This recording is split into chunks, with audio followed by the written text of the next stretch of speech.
Hey, how you doing? Welcome back to the episode of The Art of Making Things Happen with Steve Sims, and we're going to talk about jeans. I have Brandon Svarc, and if you don't know who that guy is, you may have heard of some of his brands, Naked and Famous and the Unbranded Jean Company. Now, this is a company that actually runs away from any form of branding and marketing. Naked and Famous, very successful. Unbranded, shies away from it. And he owns both brands. So why do two different brands? Why actually brand a company by unbranding it?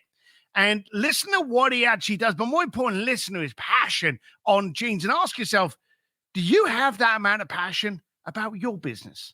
Hey, Brandon, welcome to the show. Yeah, thanks very much. Thanks for having me. Now, people have called me the real life Wizard of Oz, but I've got to say that on doing some digging for you, I found that you've got a far cooler name, the Willy Wonka of denim. Do you remember that one? Oh, yes. I've been called that a few times in a couple media pieces. I love it. First of all, I love candy, but I love creating all kinds of different stuff and weird shit. So I'm down. Yeah, you've only got to do a little bit of Googling on you and you can understand where the Willy Wonka came from. So let's help people quickly understand. You are the founder of two of probably the largest, trendiest, and I know some people don't like those words, salvage denim companies out there. But here's the funny thing, and I was just saying this before, I was always conflicted. I'm quite a loyal person. I think that's because when you get older, you like to know, well, this shirt fits me, therefore I'm always going to buy that shirt. I was always conflicted between my two favorite brands until I found out that you owned both of them. Before we get into that, we're going to explain the fact that you specialize in salvage denim. What is salvage denim and why has it become so popular? So salvage denim is basically an old school way of making denim, which is making it on a shuttle loom. And Japan is pretty famous for this. They have lots of shuttle looms around, but other countries do make it too. And basically, the first thing you got to know actually about any woven fabric is that it has two different directions of weave. So there's a warp yarn, which are the vertical yarns, and there's the weft yarns, which are the filler yarns, and they fill the denim. That's why they're usually blue by white, which is why your jeans are blue on the outside and white on the inside. So this shuttle, I have one down there, but I guess I won't run and get it. It's like a little wooden shuttle, and it runs in the machine. And there'll be like 3,000 pounds of indigo yarn running through the machine, and the shuttle shuttles back and forth along the fabric. On each pass, it seals the edge of the fabric closed, making a self edge to the fabric, and that's why they call it selvage denim. So you can see here a little bit this closed self edge. Most of the time, when people don't really know, you'll ask them, "What is selvage denim?" That must be the ends of the rolls, right? Or no, nothing. It's not salvaged, but selvage from the self edge of the fabric. And that was the thing that caught me, the self edge. I always thought, when I first heard the term and someone said salvage denim, I literally thought it was denim that had kind of like been, put together, like a Coke bottle had reused metal or something like that, until it was the self edge. But why did it suddenly take off as because it's very old school, isn't it? Well, your next question is the correct question. It's like, why do I care? Like, who gives a shit that the fabric is salvage? And the reason that the denim nerds like us love it is because it's kind of the proof that it's made the old school way. Like in the 1950s, Levi saw the creation of rock and roll and celebrityism. They saw cool dudes like James Dean, Marlon Brando, rocking jeans. And they said, okay, this is not just for coal miners and cowboys anymore. It's time to mass produce. And so they did. They switched from the shuttle looms to projectile looms, which project the weft across with air. And they make denim that is double as wide, so about 60 inches wide instead of just narrow 30-inch wide goods, which salvage denim is. And they went away from the quality. They said, we're just going to race to the bottom. Let's make this as cheap as we can, as fast as we can. And they succeeded in doing that. And now they're right. Everyone has, a dozen pairs of jeans in their closet, but they lost the old school quality. They lost this special handmade artisanal way. Like when you go to Japan and if you ever get to visit one of these mills, it's like a beautiful organized chaos. It's loud and there's Japanese dudes running around. They have earplugs in. They're fixing the machines, and it's this beautiful artisanal chaos. And then if you go to a modern mill, it's like there's one guy with a hard hat. He's got a cappuccino, presses a button every once in a while, and the walls are all white and sterile. It's like going from like an artisan to a hospital. And this old school way that they make it has more character. It's old school. It goes back to heritage, and it's just the way that we love it. But the jean wears differently.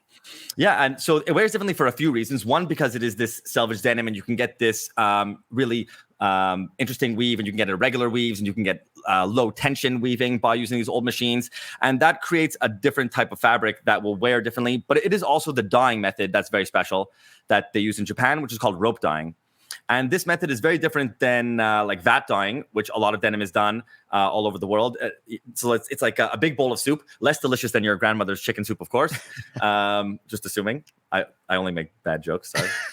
And so they have this big giant bowl, and they'll throw they put the indigo dye inside. They throw the warp yarns in. Remember the vertical running yarns, and the dye will suck all the way into the center of the yarn.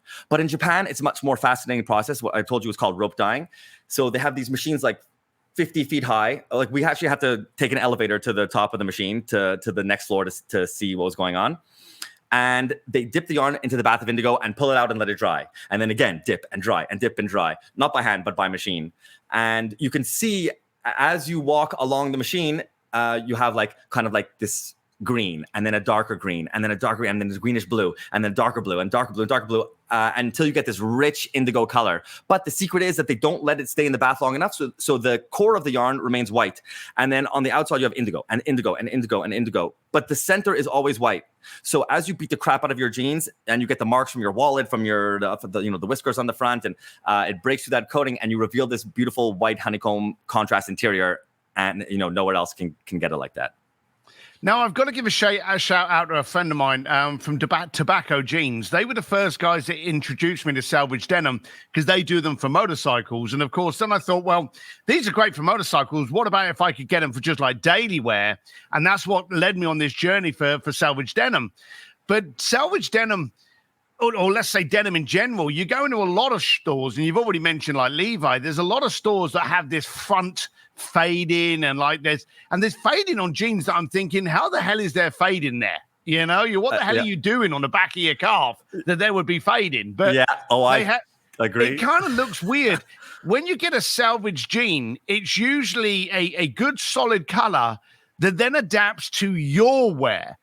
And the first thing I noticed is that when you buy a pair of jeans, when they start to wear, you kind of throw them away and you buy another pair, because usually they're kind of pretty thin and they're going to fall off you. Yeah. But with salvage denim, those marks become almost like the scars of use, and you just repair them and you repair them and you repair them. So they do stay longer, but you do want them to have the wear of where your wallet was and where your keychain was and things like that. In the world that we're in today, why are people looking for that more? Because let's be blunt, salvage denim, it takes a bit of a commitment to wear them, especially the unbranded and a 21-ounce jean. Those things are like cardboard when you first put them on. Oh, yeah. We even have 32-ounce in Naked and Famous, and we're working on 40-ounce as well. Wow. And they do. I know when I buy, and for everyone out there, everyone needs to know for a start, I've not got any free jeans out of you. The other thing that we're going to get to is no one gets any free jeans out of you. No free pants. That's what I like. But I've got pairs of your jeans, and I was down at the bike shed yesterday down in LA, sporting a pair of unbranded jeans. They're like a second skin. Absolutely love them. I've got a new pair, and they're like cardboard that could stand up in the corner. Sure. So you do have to beat them up a bit at the beginning. So you got raw, things, and you 14.5 ounce. Yep. Yeah. And then people do it. Yeah, these are just some examples, wherever your wallet was, wherever your cell phone is, wherever your butt is, wherever your knee is. Like, I like how you brought up, like, how did you saw a jean and you didn't understand how it was faded there. Like, what if one guy is 5'6" and another guy is 6'2", but they're both 32 waist, and they buy a pair of pre-distressed jeans? Like, the one person has the knee too high, one person has the knee way too low. Like, it looks ridiculous on you. I mean, I have many rants of why I hate pre-distressed product.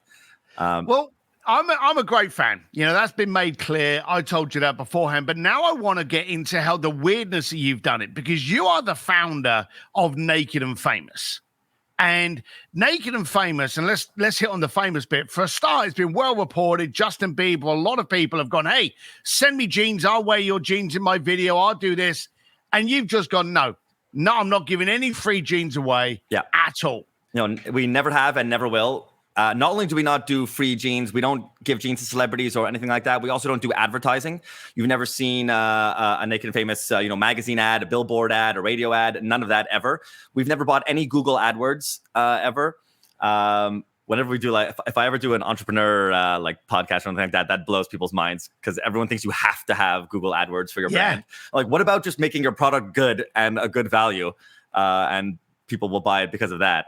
And we don't. So we strip it down. We don't do the washes. We don't do the celebrities. We don't do advertising. And so you just pay for the pants. Now, we're going to talk about your other brand in a second. I want to fine-tune on Naked and Famous. Now, Naked and Famous is a fun company, I would say. You've got good quality jeans. You've got, like, just off the top of your head, how many different styles of jean do you have out under the Naked and Famous line? Have we ever made, or do we have out now? Do you have out now? There's a lot, isn't there? There's a lot, because so we have a core collection that is like always available, and that and if you multiply it by the amount of fits, we might have like 50 SKUs. And then every season we introduce another like 15 fabrics times 3 or 4 fits. So another 45 or 50 or even more. Plus, then we do denim jackets. We have maybe 30 or 40 new shirts season 2.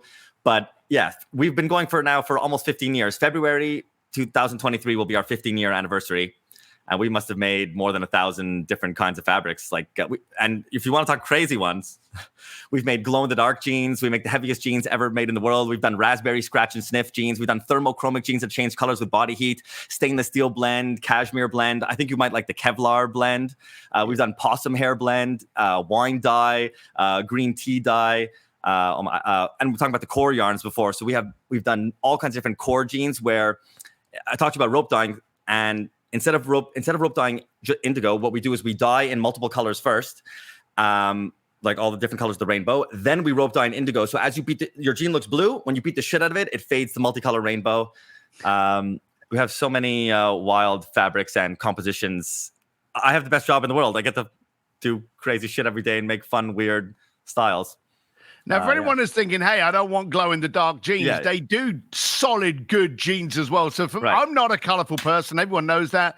But you do fantastic jeans under the Naked and Famous. But now I want to switch, because you've done marketing and PR. You know this world very well. You have that brand that is very well known for being fun, for being good quality, for having associations with different kind of Japanese cartoons and things like that. You have a lot of fun with that jean brand. And let's be blunt, the jeans are around about $200 plus. So that's the average kind of ballpark for there. Actually, we started like 150. They started at jeans above too, but yeah. Yeah. So, okay. So that's at 150, 200. Okay, that's the pair of jeans there.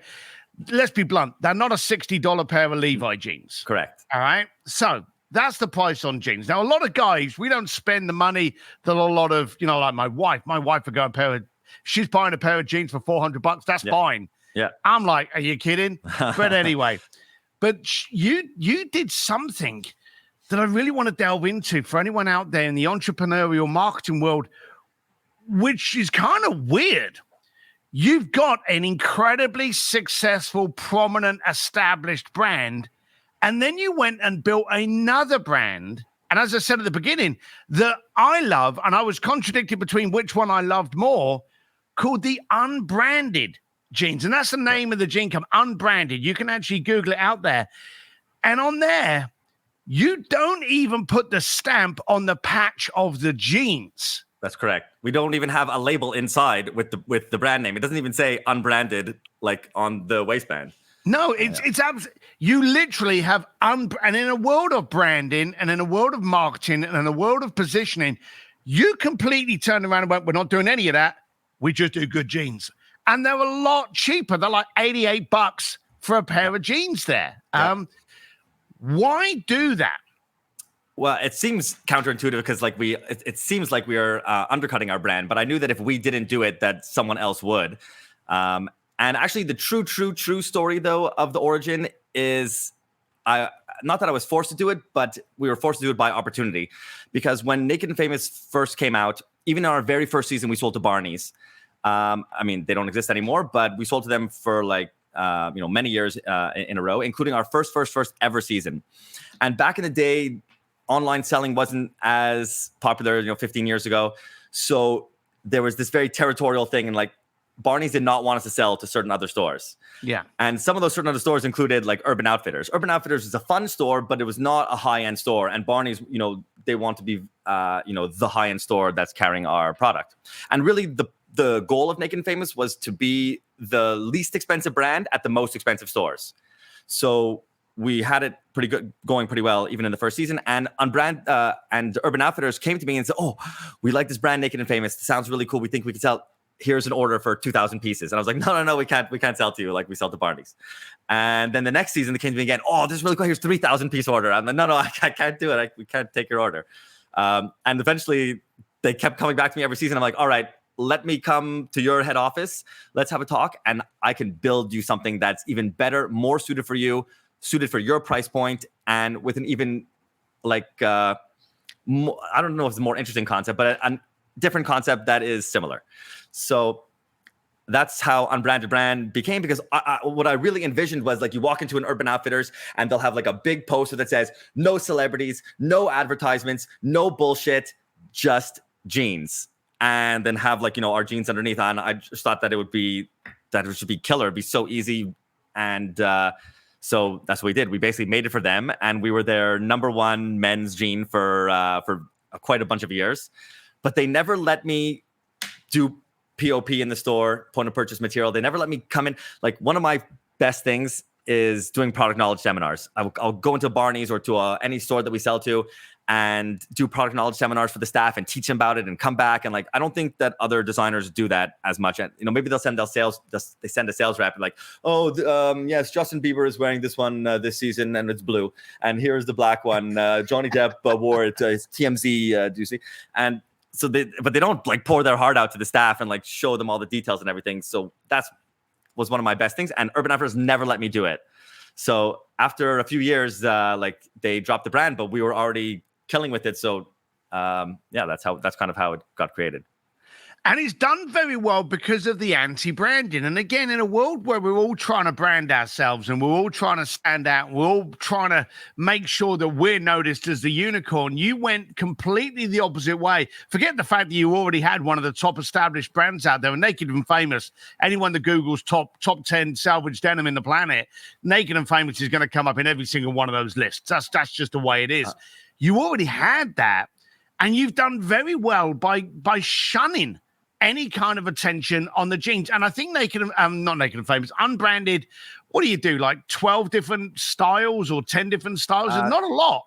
No, it's not. It's really not a lot. We have like 5 different fabrics, and then in each fabric we'll do 5 fits. So maybe we have like 25 jeans, and then we have one denim jacket.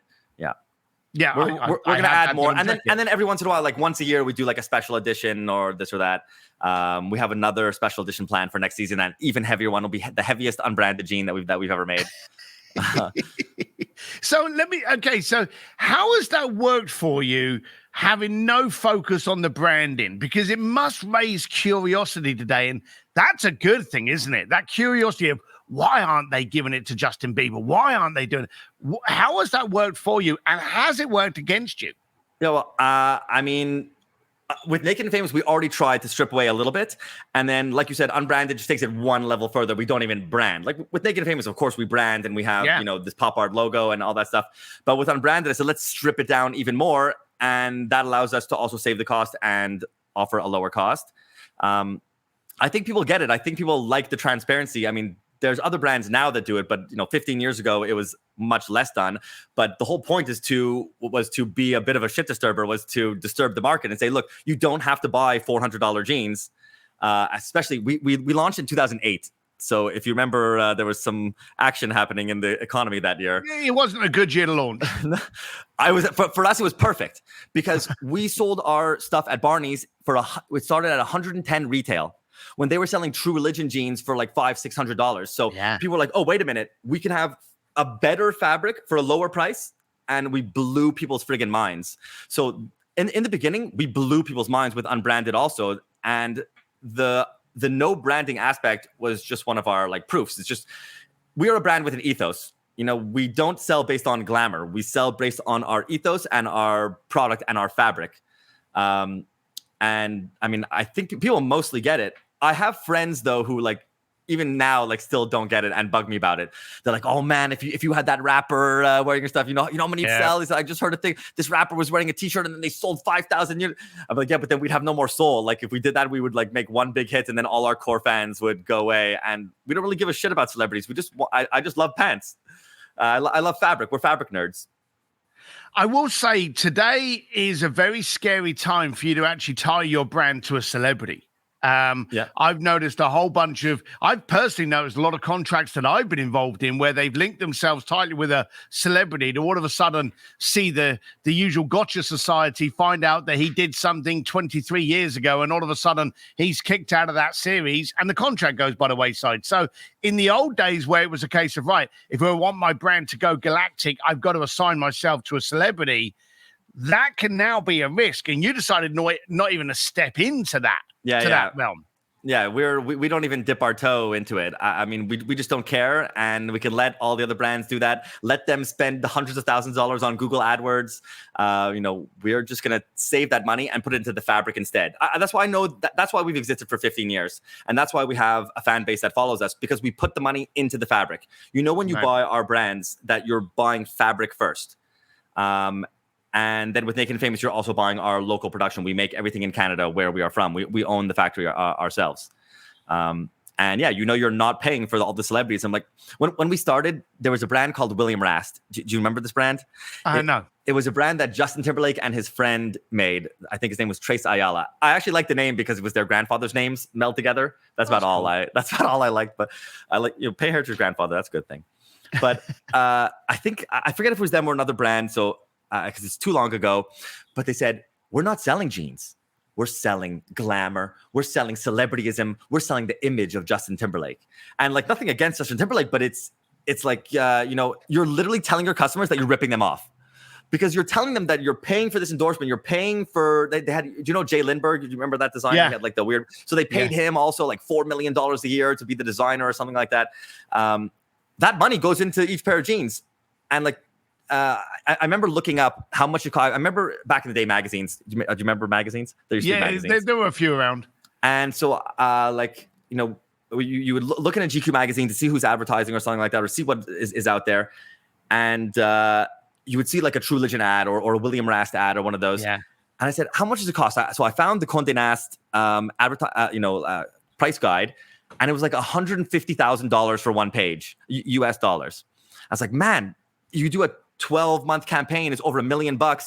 Where's that money go? That's built into the jeans. That's why the jeans are $300 and $400, not because the fabric is better.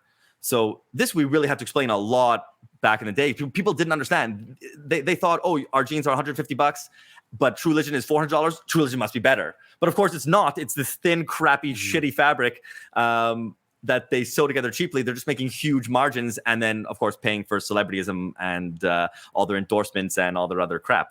So the whole point of both of our brands was to strip away the bullshit. Now you're doing very well online. You've got a loyal following. You've got a great Instagram community as well. I'm going to put all those links below. The fact that I actually subscribe to you on Instagram and watch worn jeans and how they develop, it's just that's just what a kind of denim nerd that Dave's got me into from Tobacco Jeans. And Tobacco Jeans, by the way, is not a competitor to you. They do motorcycle jeans. Cool. But you did something again that was pretty ridiculous. You went bricks and mortar. Now, you had a very good online. You have a great online now, but you decided you're based in Canada. You're going to go to a very expensive neighborhood and open up a store. You went to Soho. I remember going to your flagship store over there, even recently. Why go bricks and mortar? For us, this was the most obvious move, actually. It wasn't even a move that we double thought about. We knew we had to do this move because we had a very strong presence in New York City by selling to Barney's and their different, and there's Barney's and Barney's Co-op.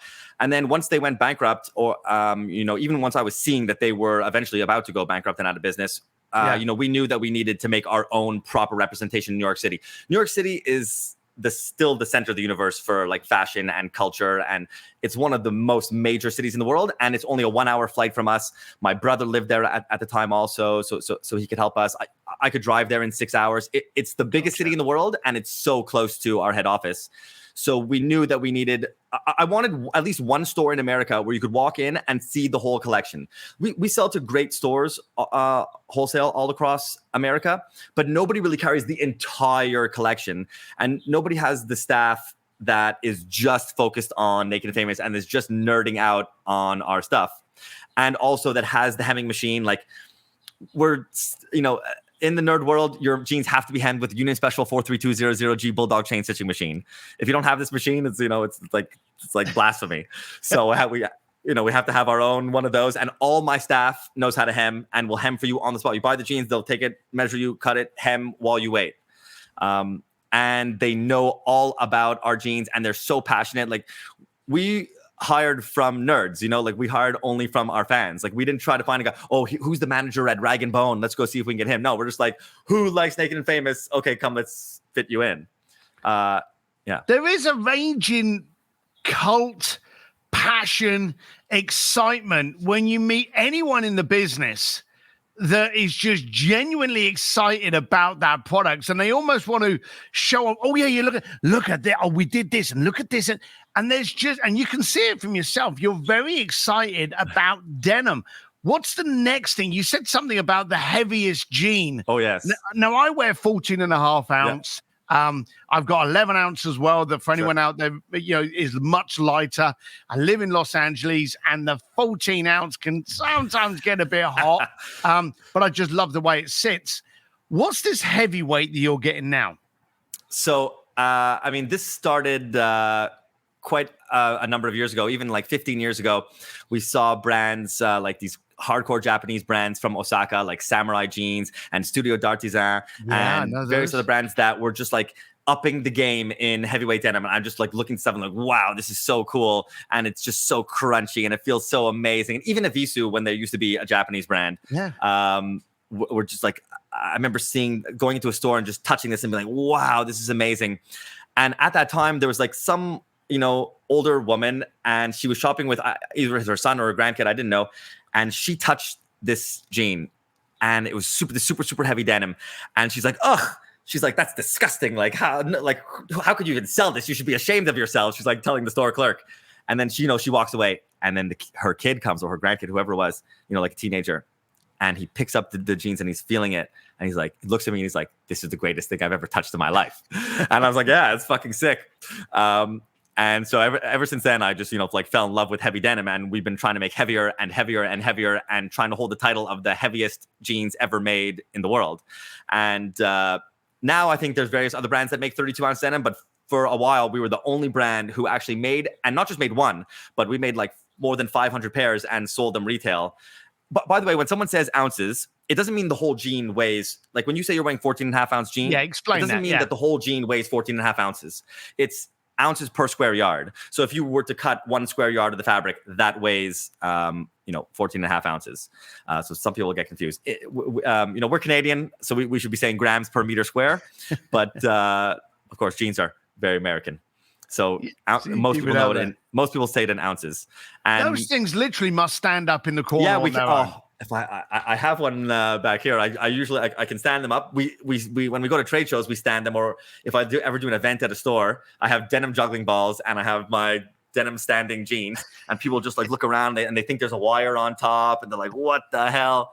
And like do my denim juggling moves. So it's a good showpiece. But yes, it will stand on its own. Yeah. Yeah, I know. As I say, I got 14.5, and they feel very coarse until you've literally, and I have to wear them like an hour or a couple of hours a day, or on a couple of bike rides just to wear them in. And they're uncomfortable in the first stage until they mold to you. Yeah, absolutely. And then there's nothing else you want to put on. And if they get a little mark on them, or a little cut from the bike, or from, you catch them on a tree or a post or something like that, you stitch the buggers up, and that now just gives them character. Yeah, wear and repair is part of the fun. We do repair for people. You could put like cool patches. We have interesting Japanese fabric to patch with. It's kind of like Boro. It's kind of like this old school. Oh, where am I? Yeah. Like this old school Japanese wear and repair that the peasants used to do back in the day with indigo cloth. Have you ever seen those like patchwork blankets and stuff? So yeah, we love Japanese heritage. But even the 32 ounce, because people ask like, oh, come on, like those ones can't be comfortable. Like, of course, for the first day you wear them, they're not comfortable. But we have some beat up pairs. Like speaking of motorcycles, you know, there was like this little guy, size 29 waist, and he just beat the shit out of a pair, and he sent it back to us. And I asked him, I said, were they uncomfortable? He said, no, it's like wearing like a comfy blanket now. Yeah, they're kind of ridiculous. All right, so look, we're coming to the end of it, but Brandon, I just love your enthusiasm. It's just addicting. I love it. So Naked and Famous, unbranded. Anywhere else that people can find out about your brands? Yeah, we also have a retail store called Tate and Yoko. And some people think that it's Tate and Yoko, like that is two people's names, but it's not. Tate means warp and Yoko means weft. So it's warp and weft in Japanese. I was going to name it Chaîne et Trame, which is how you say it in French, but I don't think Americans were going to be able to spell it. So yeah, Tate and Yoko. It also means vertical and horizontal in Japanese. That's cool. So yeah, that's our retail store. And we sell some other brands on it too. And of course, Naked and Famous and... But actually not unbranded. From Tate and Yoko, everything in that store is either made in Canada, USA, or Japan, I think. Yeah. Brandon, it's been a pleasure to chat with you. I love you. I love your style. I love your enthusiasm. By the way, you're going to get the black 201s back. I've noticed that you don't do those now, but here's the funny thing. I actually have, I think, 2 or 3 pairs up in the cupboard that I haven't even started on yet. So all right. I think I'm all right for another 10 to 15 years. Brandon, thank you very much for being on the Art of Making Things Happen podcast. You've been exceptional, and I love the energy. Stay strong, pal. Thank you very much. Bye. Bye-bye. Hey, I hope you liked that episode of the Art of Making Things Happen podcast. And remember, these are done for you. If you like them, subscribe, share them around. But if you don't like them, send me an email to ask@stevedsims.com and you can tell me what I need to do to make this the most dynamic podcast you listen to. Anyway, make sure whatever you learned from the last podcast, you actually do something with. Without action, it's just a bunch of people blowing air. Have a good time. Until next time. Bye.